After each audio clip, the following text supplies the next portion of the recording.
Eluru YSR Congress party భవన నిర్మాణానికి ఎలాంటి అనుమతులు లేవంటూ కమిషనర్ వెంకటకృష్ణ తెలిపారు. ప్రభుత్వ నిబంధనలకు లోబడే రెవెన్యూ వారు భూమి కేటాయించారు. 2 ఎకరాల భూమిని ఏడాదికి 1000 రూపాయల చొప్పున 33 ఏళ్లు ఇవ్వటం జరిగిందన్నారు. ఇప్పటికీ నిర్మాణానికి మాత్రం అనుమతులు తీసుకోలేదు. ఇప్పటి వరకు నోటీసులు ఇవ్వకపోవటం పైన ప్రభుత్వానికి తెలియజేస్తామని తెలిపారు. అనుమతులు లేని వైసీపీ కాంగ్రెస్ పార్టీ భవన నిర్మాణంపై మరిన్ని వివరాలు మా ప్రతినిధి భాను అందిస్తారు. కూడా ఇప్పుడు చర్చ జరుగుతున్న వైఎస్ఆర్సీపీ పార్టీ కార్యాలయాల్లో అక్రమంగా కట్టారని చెప్పని ఇప్పటికే కొన్ని నియోజకవర్గాల్లో మున్సిపల్ అధికారులు నోటీసులు అంటించడం జరిగింది. ఈ నేపథ్యంలో చూసుకుంటే ఉమ్మడి పశ్చిమ గోదావరి జిల్లాలో ముఖ్యంగా ఏలూరులో చూసుకుంటే ఇప్పుడు మనం విజువల్స్ లో చూస్తున్నాము. పార్టీ ఆఫీస్ ఎంత అంగరంగ వైభవంగా కట్టారన్నది ఇప్పుడు మనకి విజువల్స్ లో మనకు కనబడుతుంది. కేవలం సంవత్సరన్నర కాలంలోనే దీన్ని పూర్తి చేయడం కూడా జరిగింది. రాష్ట్రం అంతా కూడా ఒకే ఒక కాంట్రాక్ట్ అన్నిటినీ ఒకే స్ట్రక్చర్ తో అంటే ఒకే నమూనాతో కూడా ఈ పార్టీ కార్యాలయాలన్నీ కూడా నిర్మించడం కూడా జరిగింది. ఈ నేపథ్యంలో చూసుకుంటే ప్రస్తుతం దీని మీద చర్చ నడుస్తున్నది ఏంటనగా ఈ పార్టీ కార్యాలయం ఏదైతే ఉందో ఏలూరు నడిబొడ్లో ఉన్న ఈ పార్టీ కార్యాలయం సుమారు 2 ఎకరాల విస్తీర్ణంలో ఉంది. రెవెన్యూ దగ్గర నుంచి వీళ్ళు కేవలం సంవత్సరానికి 2000 రూపాయలు మాత్రమే కట్టుతూ 2 ఎకరాలు తీసుకోవడం జరిగింది. అది కూడా నిబంధనల ప్రకారం అని చెప్పి అధికారులు చెప్తున్నారు.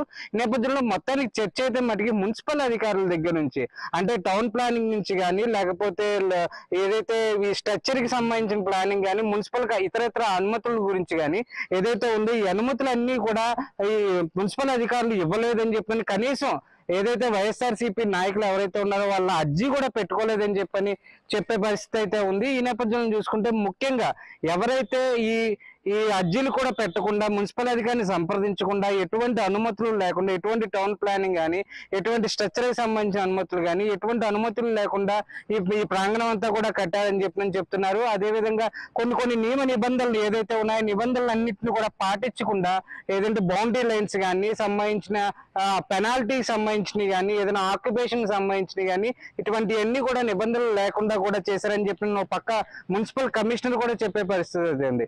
మరో పక్క చూసుకుంటే ఈ కార్యాలయాన్ని ఏ విధంగా అంటే ఇప్పుడు నోటీసులు ఇవ్వడమా లేకపోతే పెనాల్టీ వేయడమా లేకపోతే డిస్మాండిల్ చేయడమా లేకపోతే కోల్చడమా అన్నది ఇంకా ప్రభుత్వ అధికారులు అందరూ కూడా చర్చించి దీనికి సంబంధించిన క్లారిటీ వచ్చిన తర్వాత దీని మీద ప్రత్యేక దృష్టి సారిస్తారని చెప్పిన ప్రభుత్వ ఉన్నతాధికారులు ఏలూరు మున్సిపల్ కమిషనర్ కూడా చెప్పే పరిస్థితి ఉంది. ఇది ఇక్కడే కాకుండా రాష్ట్రంలో ఉన్న 16 జిల్లాలు అంటే విడిపోయిన జిల్లాలు కాబట్టి ఉమ్మడి జిల్లాలు కానీ ఎక్కడున్న అన్ని చోట్ల కూడా ఉదాహరణ పశ్చిమ గోదావరి జిల్లాలో ఉన్న భీమవరం జిల్లాలో ఉన్న ఉండి ప్రాంగణంలో కూడా ఈ కార్యక్రమం ఇటువంటి ప్రాంగణాన్ని కూడా మళ్ళీ నోటీసులు ఇవ్వడం కూడా జరిగే పరిస్థితి ఉంది.